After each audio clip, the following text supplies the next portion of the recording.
জুলাই সনদের বাস্তবায়ন প্রক্রিয়া স্পষ্ট হওয়ার পর সই করবে এনসিপি, এমনটাই জানিয়েছেন জাতীয় নাগরিক পার্টি এনসিপির আহ্বায়ক নাহিদ ইসলাম।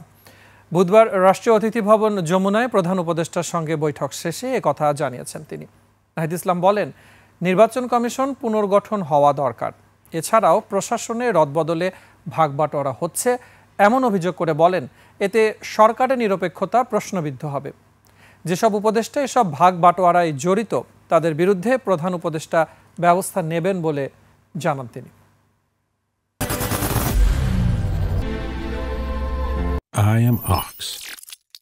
জুলাই সনদ যেই বিষয়গুলো রচিত হয়েছে সেটাই পুরোটা গণভোটে যাবে এবং গণভোটের মাধ্যমে অনুমোদিত হলে পরবর্তী সংসদের একটা গাঠনিক ক্ষমতা থাকবে, যার ফলে তারা একটি সংস্কারকৃত একটি নতুন সংবিধান তৈরি করবে।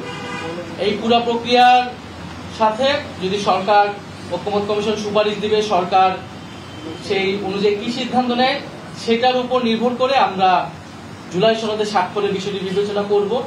নির্বাচন কমিশনের বর্তমান আচরণ আমাদের কাছে মনে হচ্ছে যে এটা নিরপেক্ষ হচ্ছে না, এটা স্বচ্ছ হচ্ছে না এবং নির্বাচন কমিশন সাংবিধানিক প্রতিষ্ঠান হিসেবে যেভাবে কার্যক্রম করার কথা ছিল সেটা করছে না। কিছু কিছু দলের প্রতি পক্ষপাতিত্ব দেখা যাচ্ছে।